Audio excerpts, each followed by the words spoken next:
Adelante, Luis, puedes comenzar. ¿Qué tal? Buenas tardes. Eh, Esperaremos unos segundos en los que más personas se integran a este conversatorio para iniciar. Les agradecemos que estén aquí presentes. Sabemos que va a ser de mucha productividad estos minutos, esta hora que estemos aquí. Así que también quien nos esté ya sintonizando, háganos saber sus preguntas, sus comentarios en los comentarios del video. Y si están viendo este video posterior al enlace en vivo, pues también pueden dejarnos sus comentarios y con gusto los atenderemos en lo privado, vía inbox. Pues esperamos a que más personas se conecten a esta transmisión. Damos unos segundos más. Hoy, martes 9 de junio.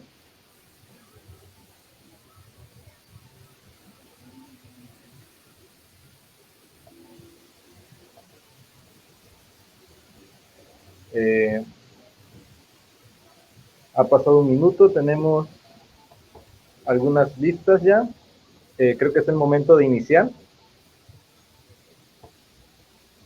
Recuerden que todos los que nos están sintonizando, si tienen alguna duda, algún comentario, pueden hacérnoslo saber en los comentarios del video. Pues buenas tardes a todas y a todos.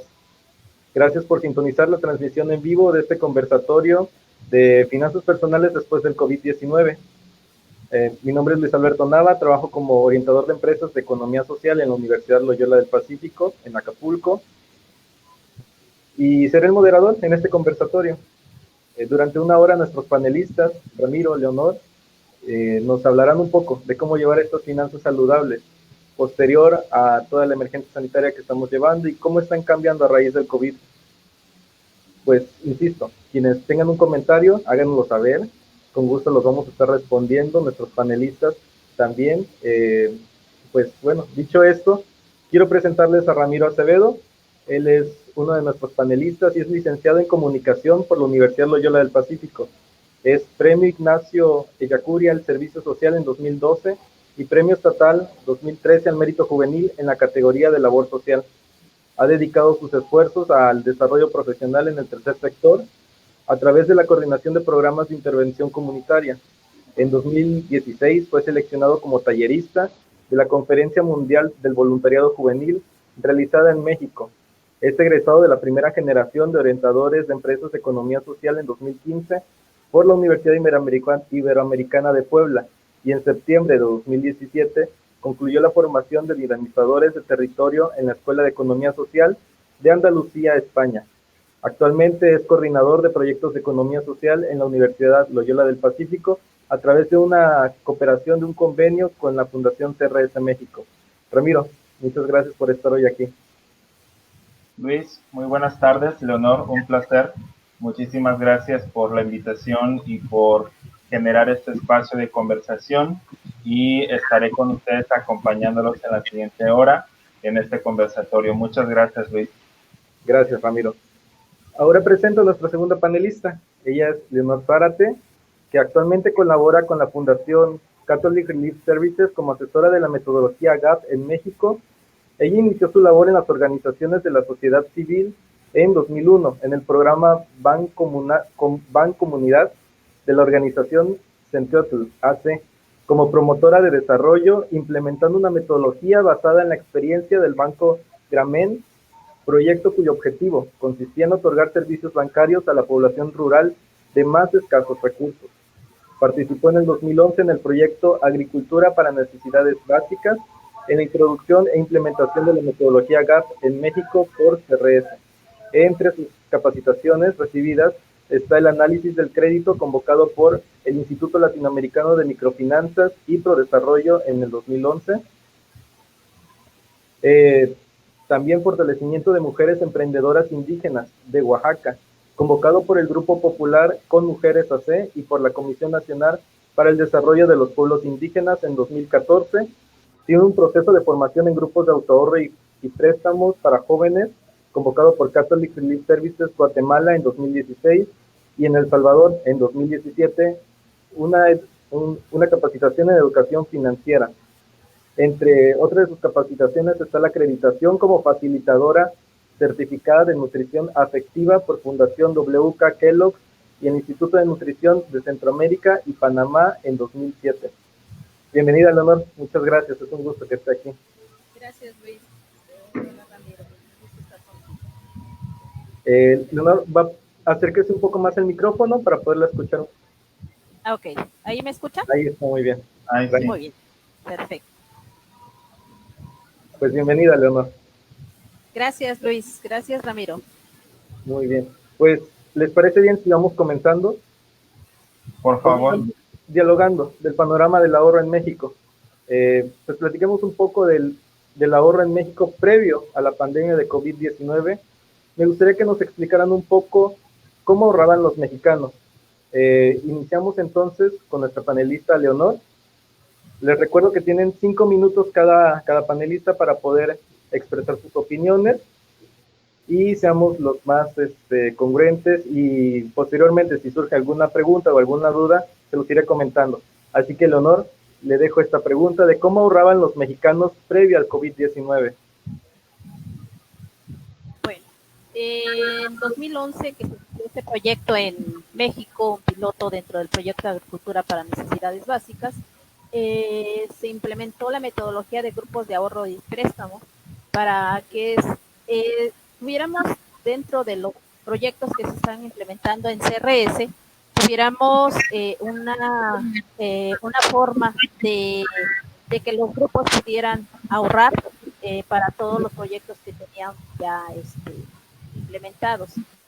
También como una forma de fortalecer esta parte financiera a nivel de las familias, promoviendo principalmente 3 conceptos básicos, que es el ahorro, los préstamos y la inversión. Entonces se promueve dentro de los grupos esta habilidad en el 2011 y se empiezan a trabajar con grupos de valles centrales y Sierra Sur en Oaxaca. Como sabemos, la situación en el país, no hay un sistema, no había espacios o no hay espacios en donde un tema muy importante, que es la educación financiera, se promueva dentro de las familias. Se ve la situación de esta gran necesidad de que las familias generen un hábito del ahorro, que ellos puedan a través del ahorro enfrentar las emergencias que se presentan dentro de la familia sin tener que llegar a endeudarse. ¿Sí me escuchan bien, verdad? Te escucho algo de ruido. Sí, te escuchamos bien, Leonor. Continúa. Esa es una de las metodologías que CRS ha venido promoviendo dentro de los grupos que se están implementando los proyectos. Ahorita, es la otra diapositiva, estamos viendo estas diapositivas que allí muestran fotos de los grupos que se han organizado, fotos de grupos que ya están trabajando antes de esta situación de la pandemia.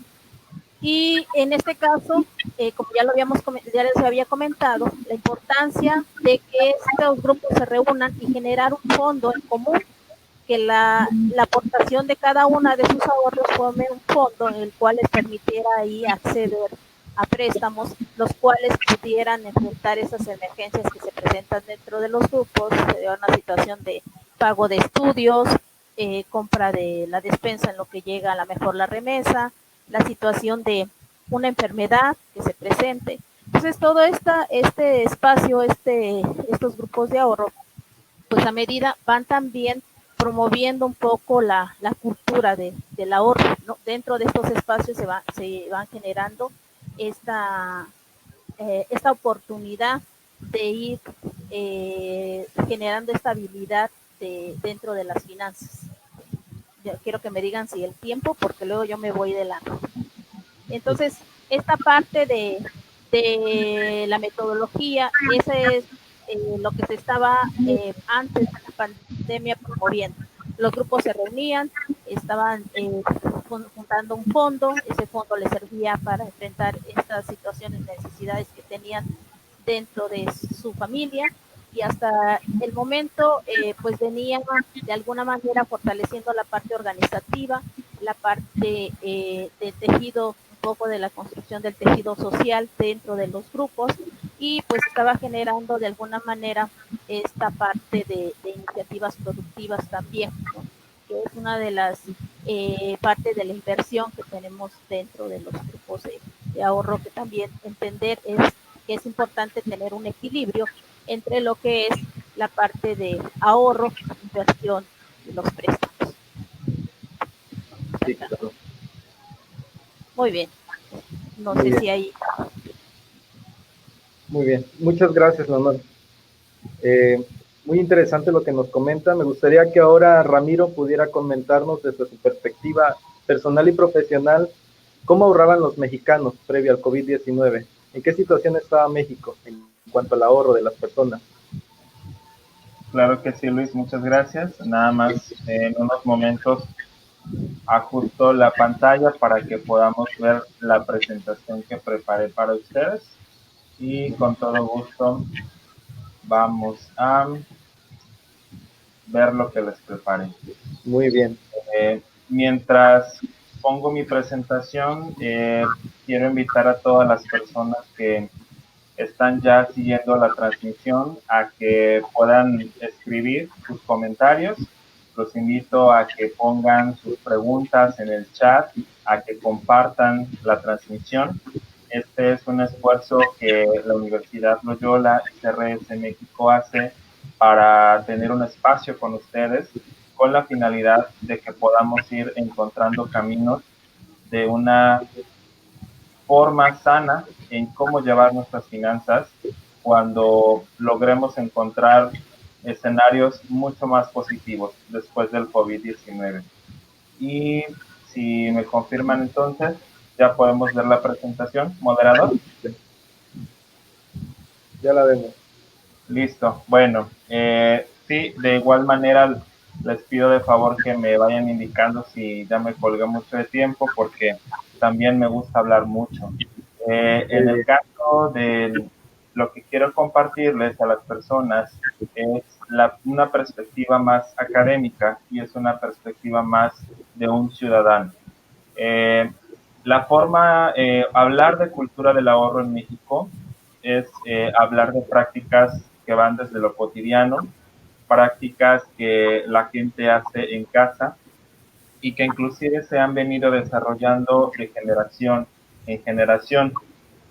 Prácticamente yo diría que las personas que tienen un determinado capital, desean guardarlo, pues cualquier espacio en su casa puede funcionar como un lugar para ahorrar. Culturalmente en México hemos escuchado mucho la frase de ahorrar debajo del colchón.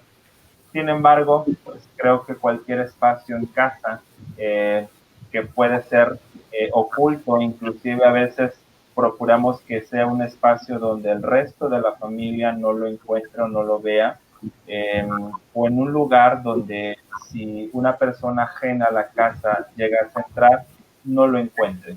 Entonces creo que de entrada una de las prácticas de ahorro más comunes, las más simples, pues es ahorrar debajo del colchón o donde encontremos un espacio en la casa. Pero ya como pensar cuáles son los efectos positivos y negativos de ahorrar debajo del colchón, pues es algo que creo vamos a ir desmenuzando durante la hora. Otra manera que la gente ahorra culturalmente en México, pues creo que lo hacemos a través de espacios como las alcancías, los llamados cochinitos, o que en estos tiempos también se ha diversificado la manera en cómo la gente ha diseñado alcancías. Podemos encontrar pues diversos diseños de cochinitos o diseños de otra figura u otro personaje u otro objeto, pero que finalmente funciona como alcancía. Y hablar de materiales con los que están hechos estas alcancías, pues también son diversos. Sin embargo, aquí yo quiero puntualizar que el tema de ahorrar en una alcancía o en un cochinito apela más a la parte afectiva. Me parece que el decir estoy ahorrando en mi cochinito tiene una sensación de mucho mayor orgullo, de más disciplina desde la individualidad de una persona. Entonces creo que otra forma cultural que ahorramos en México, pues es a través de estas alcancías y que vienen a ser un canal en el que no solamente ahorramos, sino vamos sintiendo un afecto especial por el ahorro porque estamos poniendo nuestro dinero en un cochinito, en una alcancía. Eh, Otra de las cosas que en México comúnmente sucede, pues creo que son las tandas. Y aquí la pregunta sería que cada uno, desde su experiencia, si ya ha participado en una, que pensemos si es algo que ha ayudado o que se vuelve una amenaza en determinado momento. Me parece que hablar de tandas es hablar de las experiencias de cada persona. Sin embargo, también dentro del argot cotidiano, regularmente quien inicia la tanda es quien más necesita el dinero, quien de forma inmediata ve en la tanda una manera de acopiar cierto capital que necesita y la tanda se mira como tengo un capital que dependiendo, digamos, del famoso número que te toque, puede ser que tú vas aportando un capital quincenal o mensual pequeño y que al final logras un capital mucho mayor cuando te toca tu número, pero finalmente no es algo que el dinero pueda crecer. Simplemente, aún así, me parece que las tandas son lo más cercano a lo que Leonor nos acaba de presentar, que hablar de un grupo de autoahorros, de hablar de una estructura social mucho más sólida, con valores más consolidados, pero creo que la tanda, sin satanizarla, es lo más cercano a un esfuerzo colectivo por juntar un capital que una persona necesita. Y pues, creo que la otra forma para terminar esta primera intervención, pues creo que es a través de los bancos. Tengo algunas cifras que más adelante quiero compartir. Sin embargo, en esta parte de mi intervención solo quiero mencionar que existe el mexicano, la mexicana, que también ahorra en los bancos, que no ahorra en casa, que no ahorra en alcancía, que no hace un flujo de dinero a través de una tanda, pero que sí busca colocar su dinero en un banco y que dependiendo también de los conocimientos de la persona, puede o no encontrar un plan de ahorro que le genere intereses o que le genere un crecimiento en su capital. Esa sería mi primera intervención, Luis. Muy bien, muchas gracias, Ramiro. Muchas gracias, Leonor, también por esta intervención que tuvieron. Me parece muy enriquecedor todos estas formas, estas dinámicas que se tenían de ahorro previo al COVID-19 y les pido que ahora pasemos a cómo estamos actualmente durante la emergencia, durante esta pandemia. Pues en cuestión de finanzas personales y sobre todo en finanzas de la economía familiar. ¿Qué efectos tuvo en la economía familiar toda esta dinámica de la pandemia del COVID-19? Por ejemplo, ¿qué cambio de hábitos hubo? No sé qué beneficios tuvieron las personas que tenían un ahorro ante las personas que no lo tenían. Hablemos de los beneficios, hablemos de la dinámica que actualmente se está llevando durante esta pandemia en la economía familiar. Así que, Leonor, le pido nos siga con esta intervención. Recuerde que tiene 5 minutos para exponer su punto. Gracias. Gracias, Luis. ¿Sí me escuchan allá? Muy bien. Sí, ok. Bueno, los efectos que ha tenido esta situación, como Ramiro ya lo mencionaba anteriormente, en las modalidades de ahorro, en este caso, y la forma de ahorro de los GAPs, grupos de ahorro y préstamo. Creo que en consecuencia todos estamos en una situación que no estábamos preparados para enfrentar, no teníamos, no pensamos que esto se iba a presentar y viene a desestabilizar toda la situación porque no hemos generado a lo mejor las habilidades o las capacidades para enfrentar pues muchos la pérdida del trabajo, que se mueva la economía porque muchos se dedican al comercio, se vive al día a día, la mayoría que de las familias, de las personas en el país y en el mundo. Todos vivimos al día a día. Entonces se complica un poco más la situación porque no se tiene allí una garantía o algo que nos respalde para enfrentar este tipo de situaciones.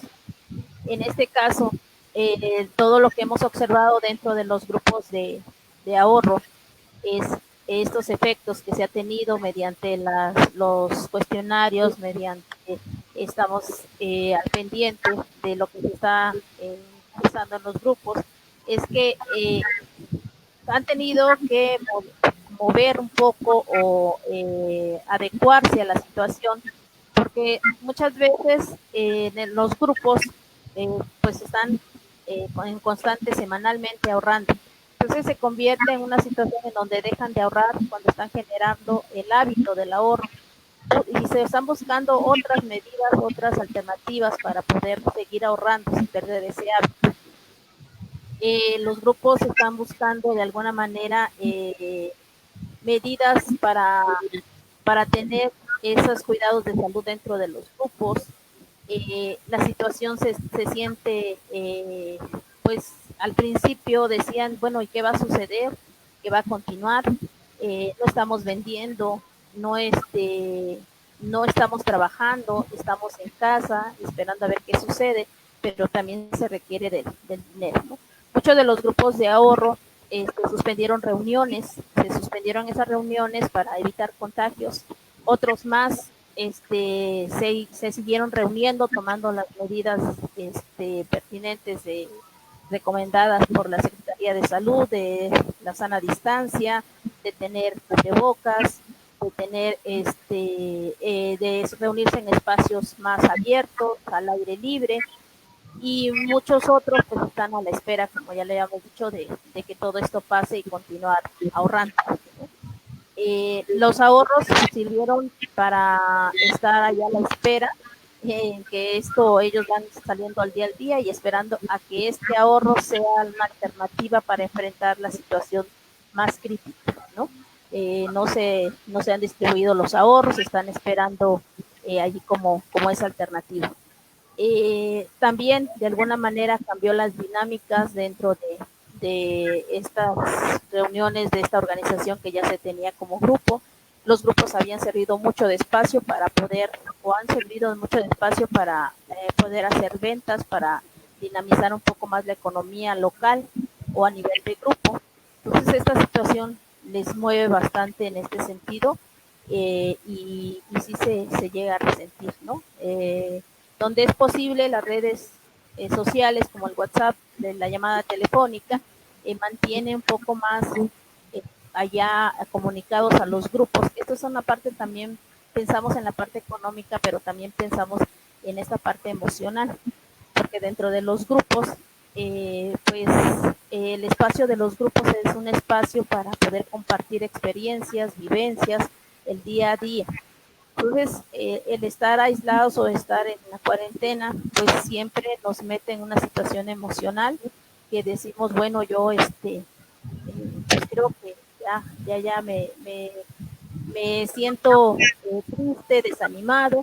Entonces, compartir dentro de los grupos de WhatsApp ha ayudado mucho para que durante esta pandemia sea un poco más llevadera la situación, tanto económica como en la parte emocional, ¿no? De las familias, de las participantes que están dentro de los grupos, y de mantenerse en esa comunicación para poder decir que sigue. Por ejemplo, les muestro una foto de una familia que sigue motivando en el grupo y diciendo, miren, no podemos ahorrar las cantidades que se podían ahorrar, pero ahorita podemos ahorrar por lo menos monedas de 50 centavos, ¿no? Que eso es lo que debemos de nosotros promover también, la importancia de no la cantidad, sino del hábito, de la calidad, del hecho de estar generando ese hábito, que no se pierda ese hábito de ahorrar, porque eso es la alternativa que tenemos muchas veces, eficientar esos recursos lo mínimo que se tenga, y sabemos que el ahorro no es una situación de tener dinero, ¿no? Sino de generar un hábito y de ir guardando para que esa pequeña cantidad pueda ayudarnos en un momento de enfrentar una emergencia como la que se están presentando ahorita. Se escasea el trabajo, las familias están, en algunos lugares comentaban que se estaba incrementando los precios, entonces es también una forma de irse ayudando, ¿no? Ante esta situación. Sí, entendemos que muchas personas, muchos grupos nos han comentado, qué bueno que teníamos el grupo de ahorro en estos momentos, porque esto es lo que nos está ayudando para poder sentirnos un poco, si no holgados, pero aliviados en este momento. Me pongo a pensar en las familias que no tenían o no participaban dentro de un grupo, o además como está la situación en el país, aquí escuchamos, hemos escuchado pláticas de familias, de amigos, de conocidos que tenían deudas por pagar y ahorita con la situación que no se encuentran en el trabajo o que no hay trabajo, están pensando cómo van a enfrentar esas deudas que se tenían, ¿no? Porque no se tenía ese hábito de ahorrar, sino que la manera de enfrentar los problemas económicos que se presentaban en la familia era endeudándose, ¿no? Entonces primero se pensaba en endeudar y después se pensaba en cómo salía el dinero, a diferencia de muchos grupos de ahorro, de los grupos de ahorro que estaban pensando ya en una alternativa del ahorro como para poder ahorrar y enfrentar esas emergencias, ¿sí?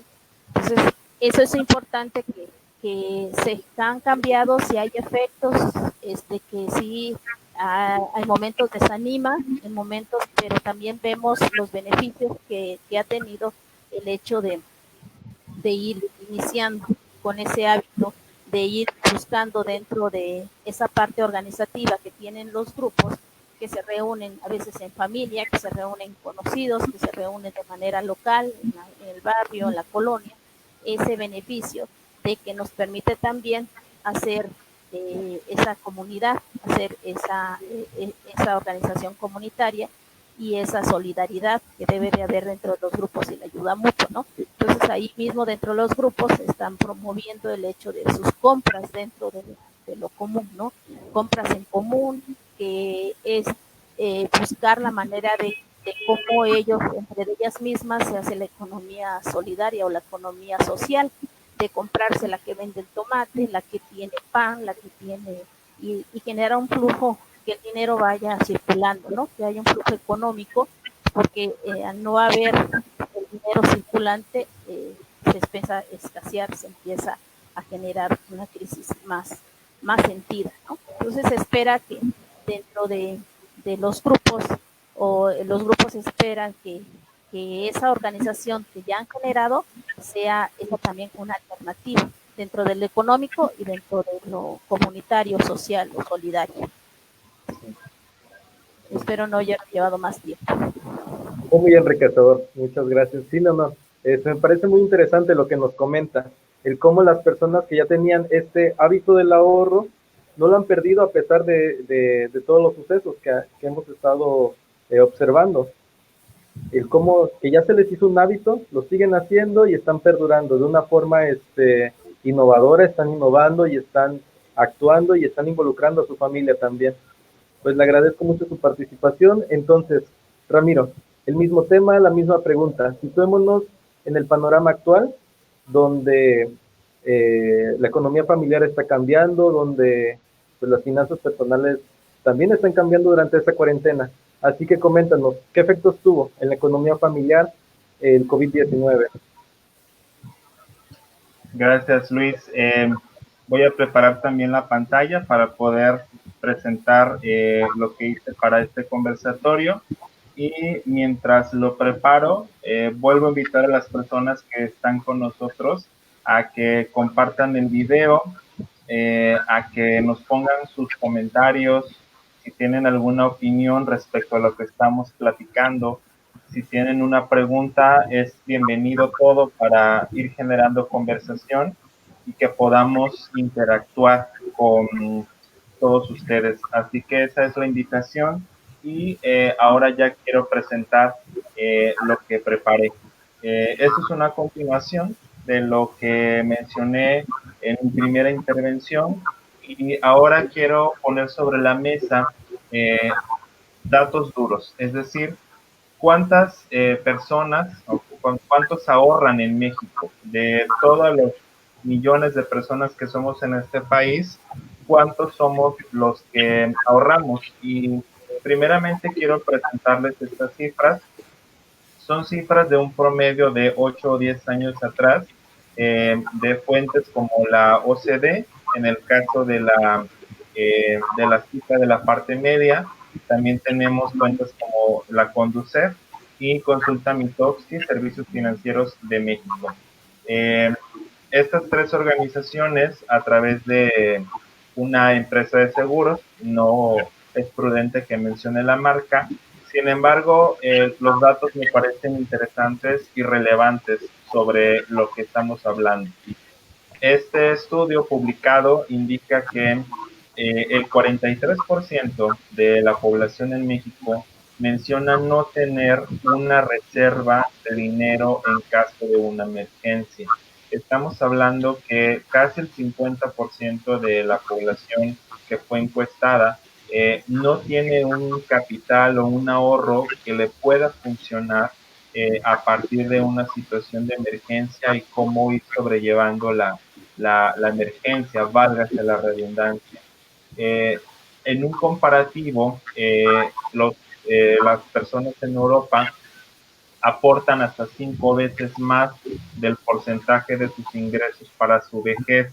Es decir, estamos hablando que en otros países la cultura del ahorro es mucho mayor, pero estamos hablando de una visión más a largo plazo.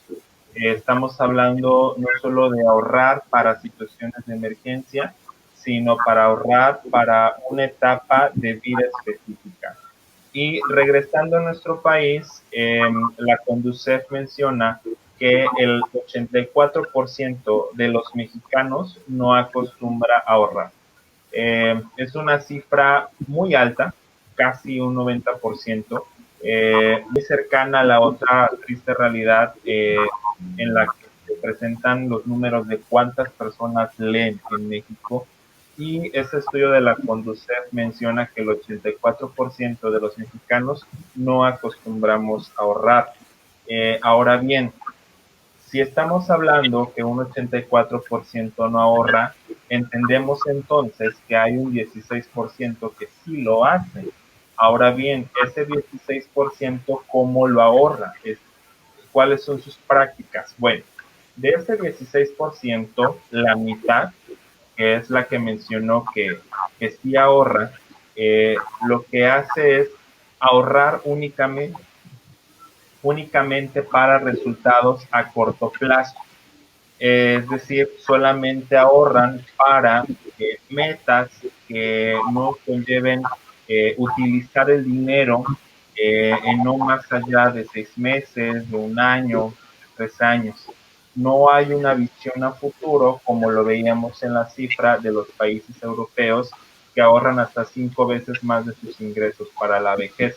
Entonces, de entrada, esto me parece muy interesante mencionar que de los que sí ahorran, únicamente lo utilizan para resultados a corto plazo. El 45% de estas personas que ahorran lo hacen a través de cuentas bancarias formales.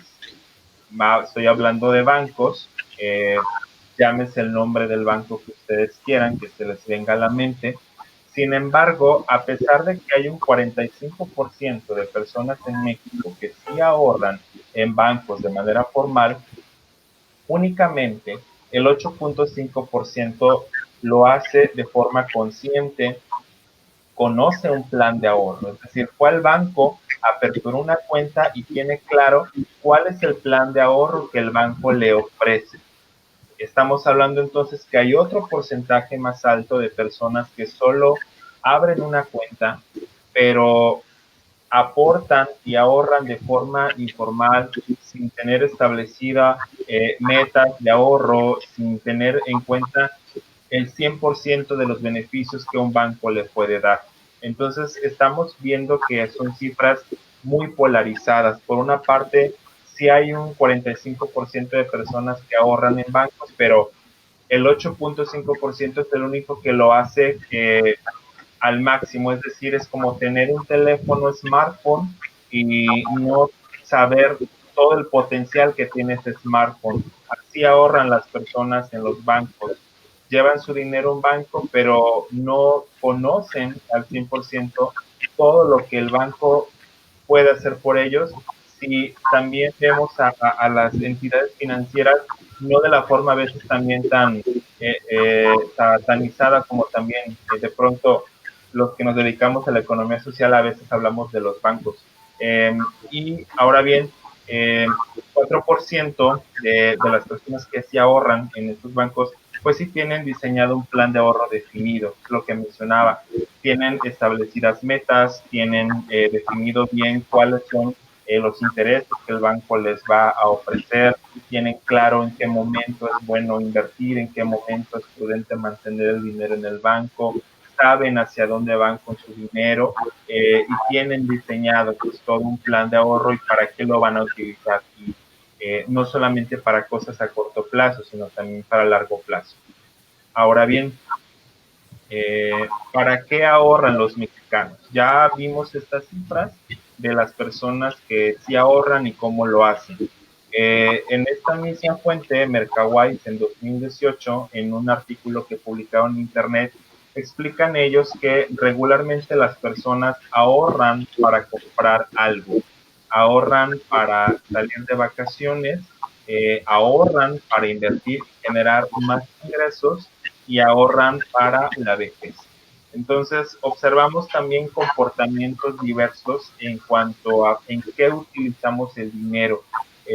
Compras, tener experiencias de viaje, invertir ese capital para generar más ingresos y vemos que también la vejez sí es algo que se considera dentro de las prioridades de las personas que se ahorran en México.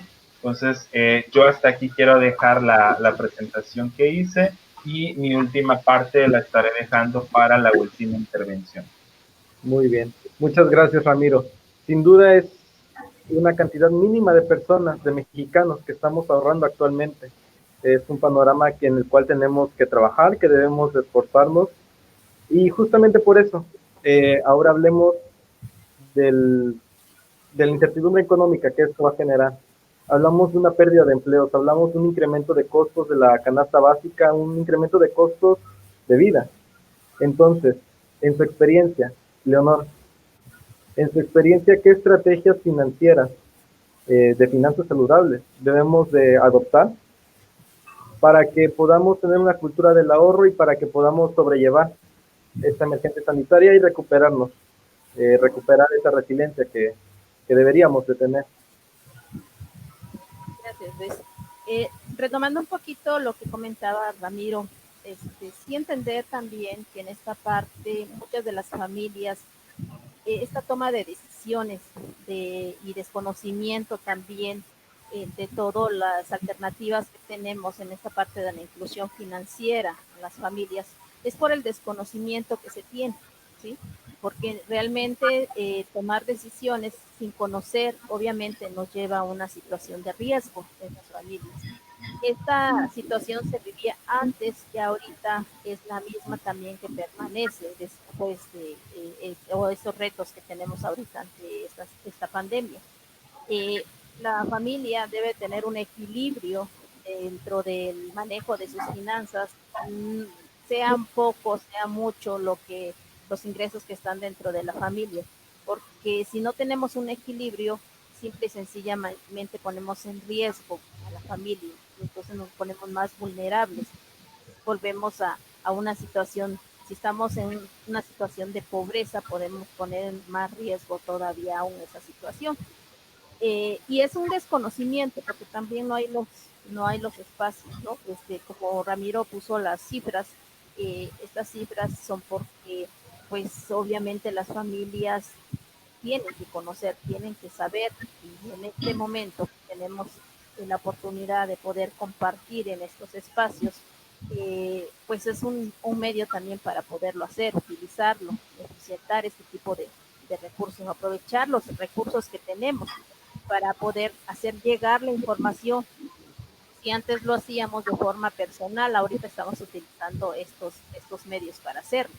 Entonces, dentro de lo que promovemos de SRS dentro de las capacitaciones en la metodología de grupos de autoahorro y préstamo, es que las familias tengan un equilibrio de un 100% que ellas están teniendo en un presupuesto, un ingreso a la familia, de lo que ingresa a la familia, que vayamos viendo esta parte de ir distribuyendo equilibradamente, 70% para todas las necesidades o el presupuesto familiar, de ver la forma de que sea un 10% para la parte del ahorro, un 10% para tener para inversión, porque si queremos generar un ingreso más a la familia, tenemos que pensar en esa parte de la inversión. No es la cantidad que le invertamos, sino el hábito que se genere de la inversión. Si yo tengo 20 pesos y esos son lo que tengo que invertir, es mi 10% de mi ingreso familiar, esos 20 pesos puedo invertirlos en algo más, 5 pesos que se incremente, eso ya es favorable para la familia, ¿no? Esperamos o nos hemos ido con la mala información de que una inversión tiene que ser algo hasta tener 5,000, 10,000, y en las familias no lo llegamos a tener o a juntar muchas veces, y ahí nos quedamos estancados sin poner en movimiento dentro de ese presupuesto familiar la parte de inversión, ¿no? Entonces llevamos un 70 para el gasto familiar o todas las necesidades familiares, 10% del ahorro, 10% de inversión y el 10% para donativos, ¿no? Que siempre se promueven dentro de las familias y que no los vemos reflejados porque siempre lo vemos si invitamos un refresco, si damos una cobija, no lo tomamos en cuenta y esos son gastos también que dentro de la familia se van a generar. Entonces promueve un equilibrio.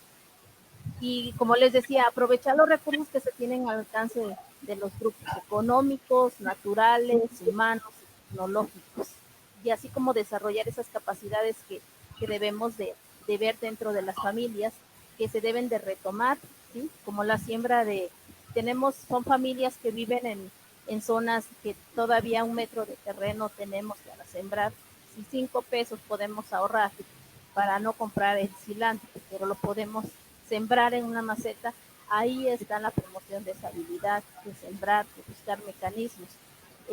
Porque ahorita, por ejemplo, se generan otros gastos con esta situación de COVID, ¿no? Por ejemplo, las familias decían, necesitamos usar cubrebocas.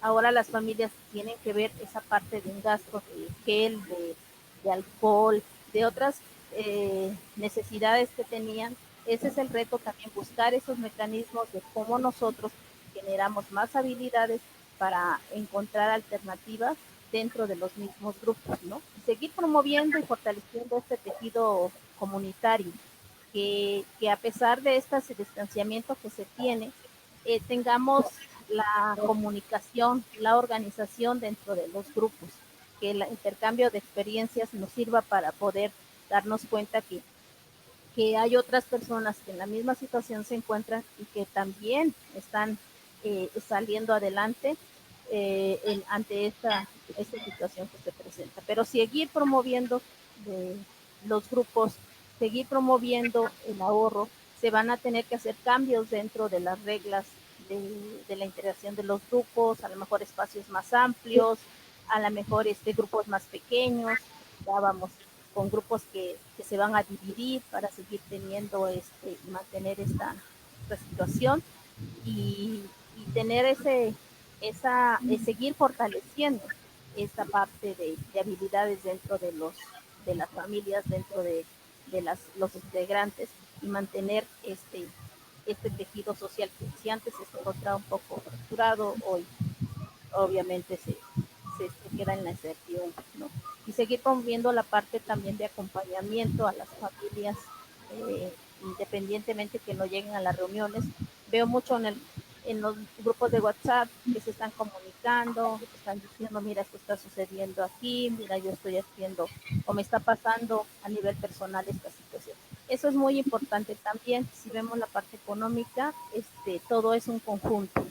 Si la persona se encuentra motivada, si se encuentra apoyada es capaz de enfrentarse a los retos o a los problemas que se lleguen a presentar. Pero si se encuentra aislada, se va rezagando mucho más todavía, ¿no?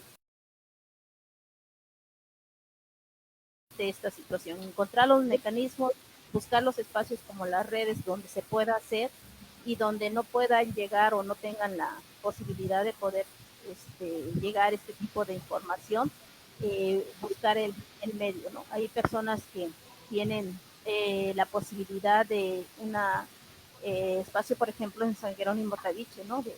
De su plaza comunitaria, en donde ya les llega el internet, que puedan llegar y poder tener información también para seguir dando acompañamiento.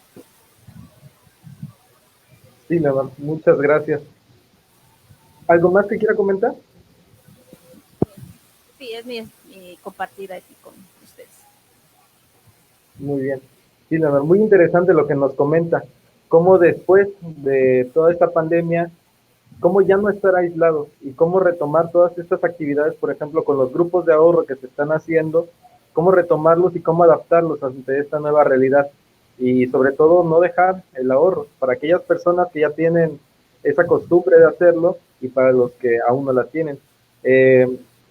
Invitamos a los que nos están sintonizando, a los que nos están viendo, que nos hagan sus preguntas, déjenos sus comentarios, sus reacciones. Pues aquí tenemos a dos grandes panelistas que tienen mucha experiencia en este ramo de economía social y de finanzas personales. Así que Ramiro, por favor, sigues tú, te hago la misma pregunta. Pues ante un panorama de incertidumbre económico, hablamos de que hay pérdida de empleo, hay un incremento del costo de vida. ¿Qué estrategias para finanzas saludables debemos adoptar? Claro que sí, Luis. Igual voy a preparar la pantalla. Mientras lo hago, quiero insistir en el apoyo de todas las personas que están viendo la transmisión, que puedan compartir este video en sus perfiles personales, en otros grupos de Facebook, en sus propias páginas, en las fanpages, si consideran que el tema es adecuado para sus contenidos.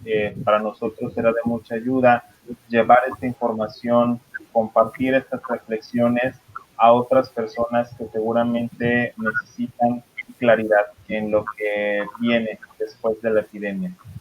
Y también, como ya lo menciona Luis, ayudarnos de tal manera que puedan escribir sus comentarios, si tienen preguntas, si tienen alguna opinión, y también, ¿por qué no?, explicar si consideran que esos contenidos virtuales que estamos generando desde Economía Social Loyola, cómo los podemos mejorar, si tienen alguna inquietud de un tema en particular, pues estamos a sus órdenes. También queremos acompañarlos de esta manera durante esta cuarentena. Y bueno, esto que con lo que quiero cerrar mis intervenciones es sobre cuál es el panorama que se visualiza.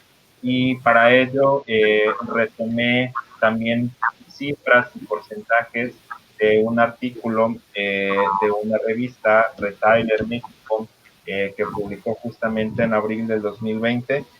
Las siguientes infografías me parecen muy ilustrativas y con estas quiero que poner sobre la mesa, sobre el panel, cuáles son las orientaciones de las prioridades que van a tener las personas a partir de un escenario donde quizás ya podamos movernos más, donde podamos retomar nuestras actividades laborales o de entretenimiento como lo veníamos haciendo. No sé si hablar de nueva normalidad, porque como académico no estoy tan convencido de que antes estábamos en una normalidad, pero me parece que si vamos a homologar términos de la forma en cómo el gobierno federal lo está manejando, pues bueno, llamémosle nueva normalidad para que todos podamos entender. Tenemos acá un primer planteamiento de cuáles son las actitudes de las y los mexicanos ante el COVID-19 y en este momento cuáles son los sentimientos que prevalecen durante esta cuarentena. Vemos que en el caso de las personas encuestadas, pues hay un 60% de sensación de miedo, hay un 48% que también mencionó sentir tristeza, dentro de las personas que indicaron sentir enojo, pues hay un 25%.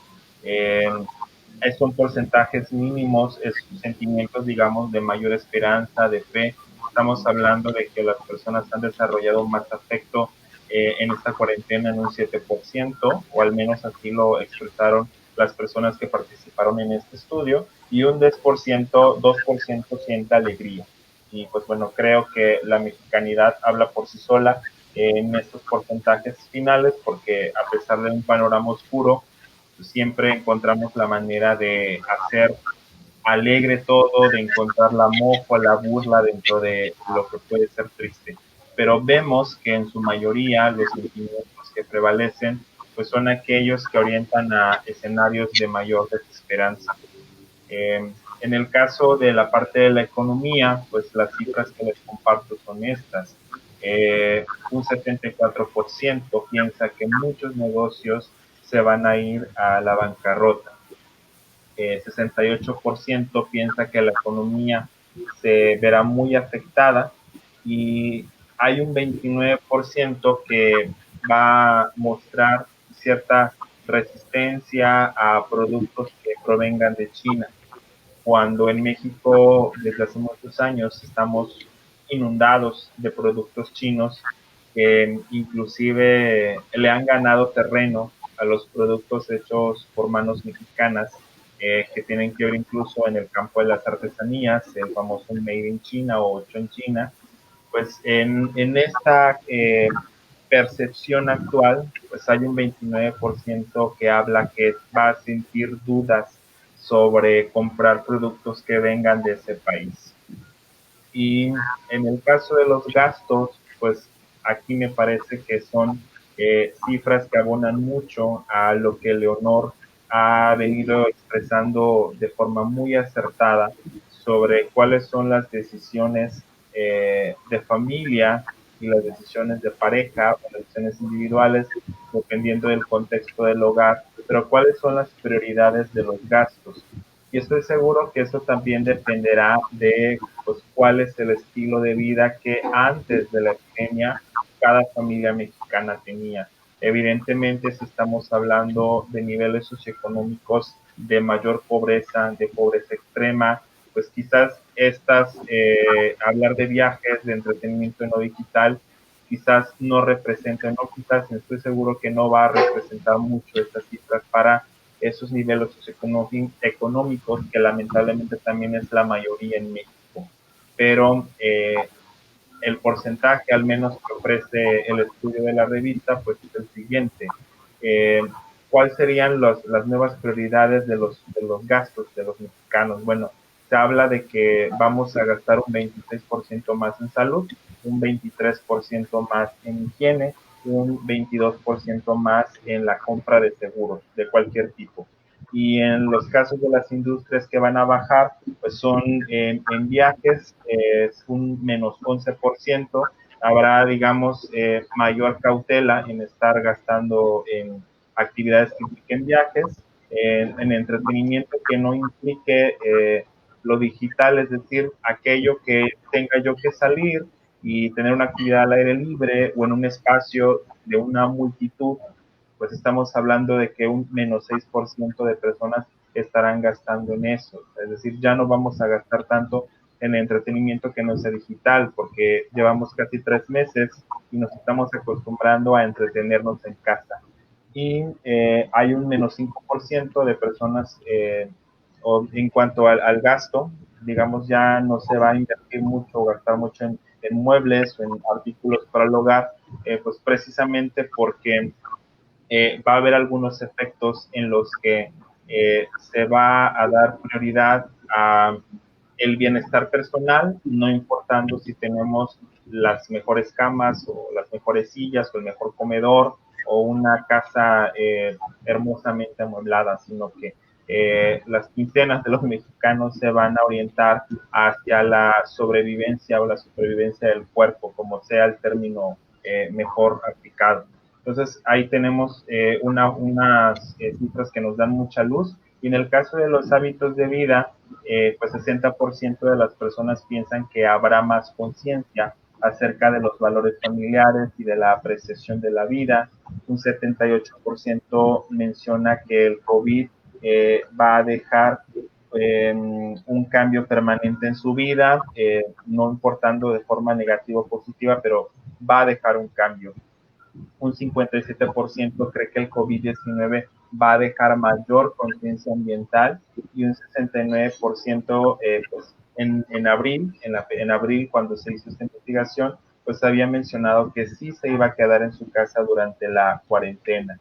Y en el caso del área de la salud, pues como bien mencionabas un momento sobre el aumento de en qué vamos a gastar los mexicanos ahora, 55% en cuestiones de hábitos va a mantener los hábitos de limpieza que se nos están comenzando justamente a hacer eso, un hábito, el lavado de manos, la higiene personal, una higiene más exhaustiva en el hogar, una higiene más exhaustiva en los centros de trabajo.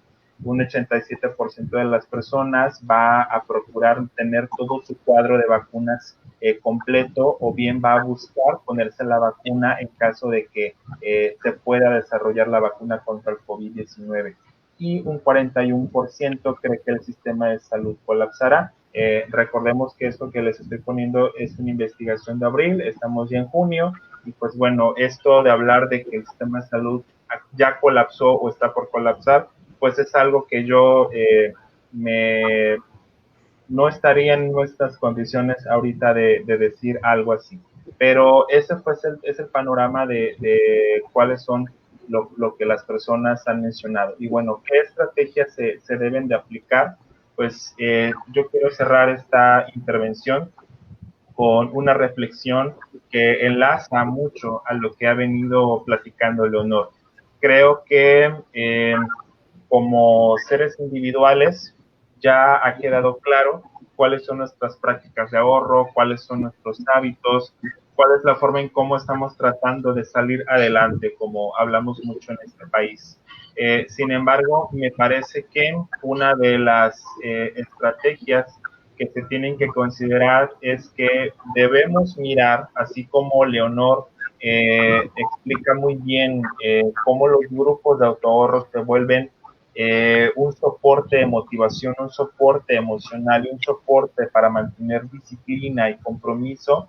Creo que de forma local, como ciudad, como pueblo, como municipio, tenemos que empezar a observar que la economía sí es un tema de todos, que el ahorro es un tema de todos y que tenemos que encontrar otras formas éticas, principalmente, de poder vivir en comunidad.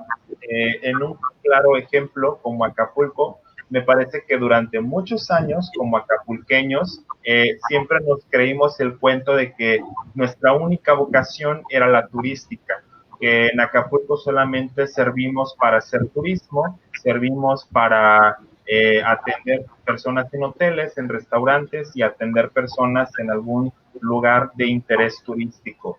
Y pues lamentablemente al nosotros comprarnos esta idea, pues nos damos cuenta que cuando no tenemos a todos esos consumidores, a esos usuarios del turismo, pues la economía cayó completamente en Acapulco. Y durante muchos años, pues pensamos que solamente para eso servíamos y nos dormimos en la idea de que eso era bueno para Acapulco, y durante muchos años, sin hablar tampoco de gobiernos ni de estrategias de gobierno, pues nunca se hizo más para que de forma ética y responsable al ambiente y a las personas, pues encontráramos otras maneras para que la población local pudiera mantenerse empleada, tener trabajo para situaciones como esta. Entonces, aquí termino esta intervención y espero a las indicaciones de Luis.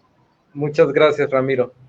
Sin duda debemos de cambiar la forma en que hacemos economía, debemos cambiar la forma en cómo estamos interactuando con nosotros y cómo estamos actuando desde lo individual y cómo estamos ahorrando.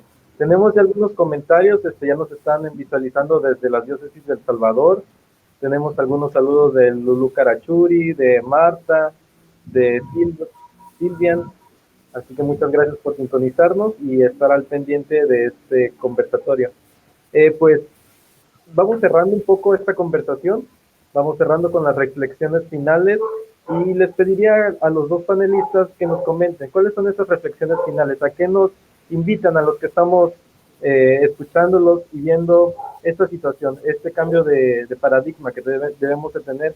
Y también, ya que estamos en la línea de economía social, cómo la economía social abona a que se haga un sistema más justo y sobre todo un México más justo. Así que, Leonor, por favor, si puede darnos sus reflexiones finales y cómo la economía social puede conjugar a un buen México. Gracias, Luis. Para cerrar ya mi participación, agradecerles primeramente la invitación y decirles que, pues, ante este panorama, desde antes, mucho antes de esa situación de la pandemia, estábamos viendo un panorama bastante difícil para la gente de más escasos recursos, que es la mayoría en nuestro país.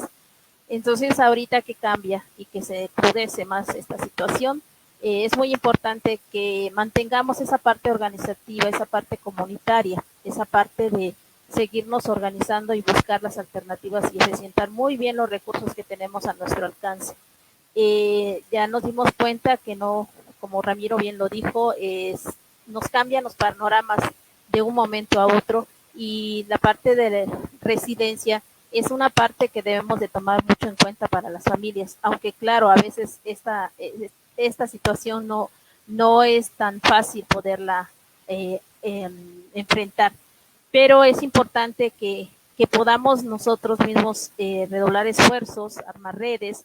Es una de las partes que debemos también tomar en cuenta.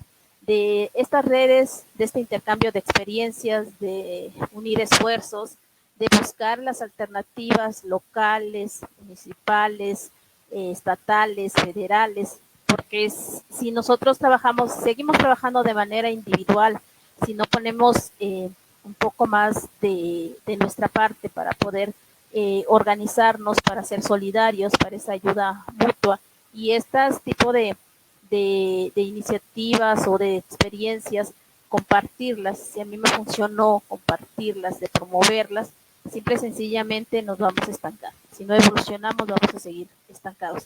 Les agradezco a la parte de compromiso que hay de los promotores comunitarios, a las personas con un compromiso social que hacen posible que ahorita estos grupos de ahorro estén funcionando.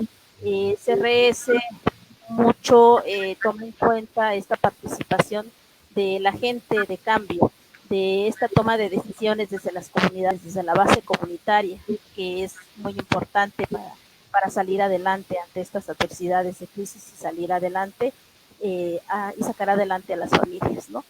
Les agradezco infinitamente esta invitación, espero que este mensaje pueda llegar a muchas personas, que si tienen dudas o preguntas, estamos en la mayor disposición de poder contestarlas y poder compartirles estas experiencias que hemos tenido. Gracias, Ramiro, por tu apoyo, gracias, Luis, les agradezco mucho este espacio. Leonor, muchas gracias. Antes de terminar su participación, tenemos aquí un comentario que me gustaría pudiera abonar a la conversación. Milton Enrique Mendoza dice, es importante considerar el tema de deuda. Usted que tiene experiencia en este tema de las microfinanzas, pues, ¿cómo consideramos el tema de todas estas personas que están endeudadas y que sus ingresos tal vez bajaron? Sí, es un reto en este momento la situación de las personas que lo vemos en todos lugares, cerca aquí de mi colonia, cerca del estado, los comentarios que hemos escuchado, que hay personas que están endeudados. No se puede salir de una deuda retomando otra deuda, ¿sí? Sino buscando alternativas dentro del hogar, aún a pesar de la situación que se vive, buscar alternativas o generar más habilidades dentro de la misma familia, en tiempo, en espacio, en lugar, para poder salir de esa situación de endeudamiento. Una persona que se endeuda es como quien escarba un pozo, vuelve a tomar un préstamo, es como si fuera escarbando para querer salir de ese pozo hacia abajo. no querer buscar el mecanismo de salir. Yo entiendo que nos han impuesto muchas veces la idea de que pidiendo prestado es una forma de salir adelante. Si no tenemos una capacidad de ahorrar, ¿cómo vamos a tener una capacidad de pedir prestado? ¿Cómo vamos a poder pagar? A nivel personal, lo puedo comprender que en el momento se nos complica, en el momento no encontramos el mecanismo para poder hacerlo, ¿sí? Pero por eso mismo hablamos de esta organización.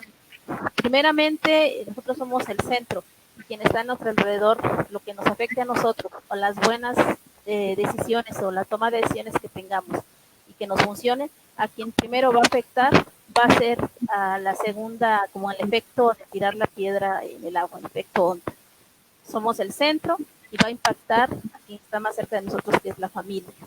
De la familia a los demás, a la familia o parientes, y así se va yendo la otra. Entonces, creo que debemos empezar a retomar, involucrar a la familia también en esta situación, porque uno solo no lo puede hacer dentro de la familia. Es muy importante que analicemos la situación de los presupuestos familiares, ¿sí? Porque eso es algo que hemos visto durante las capacitaciones, durante toda esta experiencia que tengo de capacitaciones, que preguntamos a las familias cuánto gasta, cuánto gana, cuánto tiene.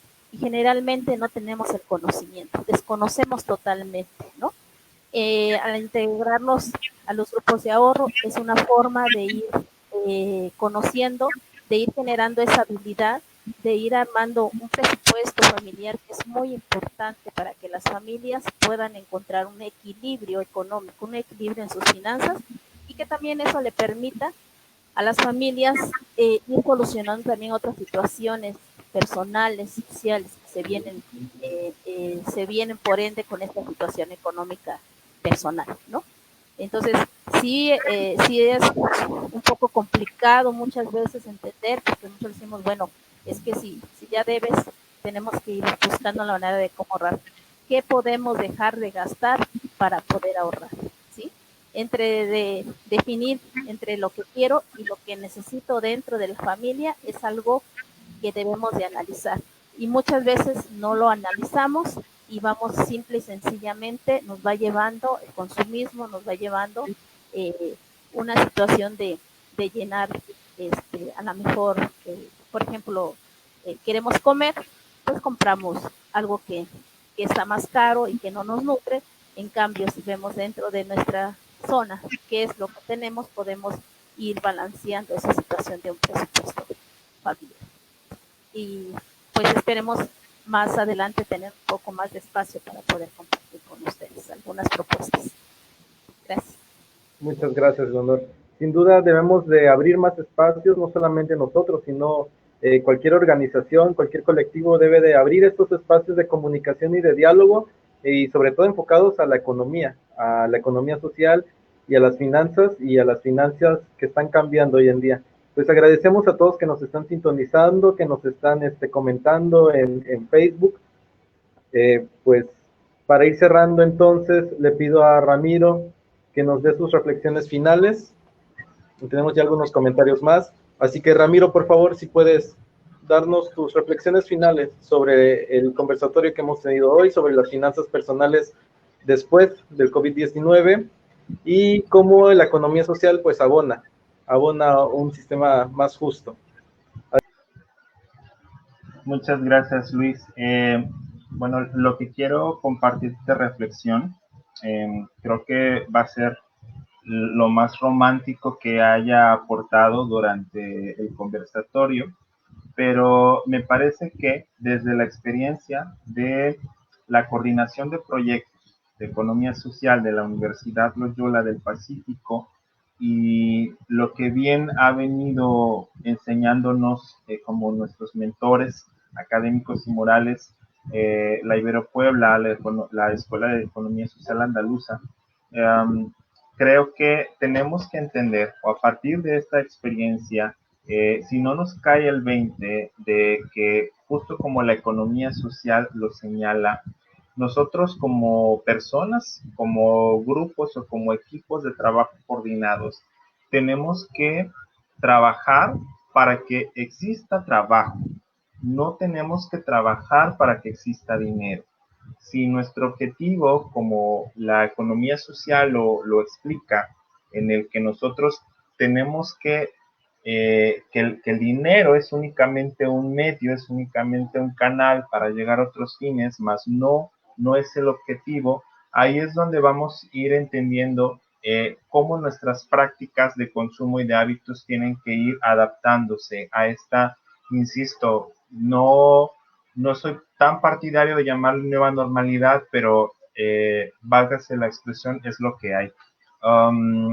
Creo que tenemos que trabajar para que siempre exista trabajo y no trabajar únicamente para que exista dinero. La finalidad de la economía social o de las empresas cooperativas es que siempre exista trabajo para las personas que forman la cooperativa, para las personas que forman los ecosistemas de economía social. Además, creo que las prácticas como los grupos de autoahorro son una manera efectiva, comprobable dentro de lo científico y también creo que dentro de lo afectivo, que son una buena manera en que las personas se mantienen cohesionadas, generan disciplina y además generan una banca social en donde ellos son responsables de sus propios recursos. Y eso creo que nos convierte en una ciudadanía más participativa y activa y no una ciudadanía únicamente pasiva y al pendiente de lo que podamos nosotros pues recibir por parte de otros. Entonces creo que esa es mi conclusión. Tenemos que trabajar para que siempre exista trabajo, no trabajar únicamente para que exista dinero, porque el dinero, pues, retomando nuestra mexicanidad, pues va y viene. Entonces creo que esa es la conclusión que doy y creo que, insisto, estos hábitos, estos retos que hemos venido resolviendo durante esta cuarentena desde nuestro hogar, se tienen que convertir eso en hábitos que podamos llevar ya a la permanencia. O sea, me parecería muy triste que el famoso consumo local se desbarate rápido en unos meses cuando ya retomemos este círculo de consumismo. Entonces, si únicamente es una moda, es una tendencia, pues me parece que únicamente se está prostituyendo la frase. Si vamos a consumir local, es algo que debemos de adoptar de forma permanente. No vamos a ser solidarios mediáticos como en las situaciones de desastre, o vamos a ser únicamente partidarios de lo mexicano cuando un gobierno extranjero nos ataca. Así creo que si vamos a llevar la bandera del consumo local, lo tenemos que hacer de forma permanente y se tiene que ver reflejado también en las prácticas tanto del productor como del consumidor. Muy bien. Muchas gracias, Ramiro, por toda esta conversación que hemos generado. Les agradezco a los dos, Leonor Zárate, Ramiro Acevedo, muchas gracias por su participación, muchas gracias por explicarnos cómo han estado las finanzas de las personas en México previo, durante y después del COVID y qué estrategias podemos adoptar. Pues sin duda estamos pendientes de la conversación que se ha generado aquí. Invitamos a quienes nos están sintonizando a seguirnos enviando mensajes vía inbox. Con gusto vamos a darles respuestas, seguimos en comunicación. Justamente para ese es el espacio, para interactuar y para generar la conversación. Pues sin más que decir, les agradezco mucho y seguimos atentos a todos los comentarios y si hay más dudas, pues se los haremos saber, panelistas. Muchas gracias por esta tarde. Muchas gracias, Luis, y muchas gracias, Leonor, en nombre de la Universidad Loyola y de nuestro rector, el maestro Enrique Pasta Muñozuri. Te agradecemos el tiempo para enlazarte con nosotros y que entre nosotros podamos compartir, generar estos espacios. Y a nombre de la Universidad Loyola también agradezco a quienes hayan puesto todos sus comentarios, lo que estamos viendo. Por cuestiones de tiempo no podríamos responder tanto todo ahora, pero entre Luis y un servidor vamos a dar seguimiento a todos los comentarios de las propuestas que nos han puesto. Muchas gracias a todos. Gracias, Luis, gracias, Ramiro. Un placer. Gracias, hasta luego. Hasta luego.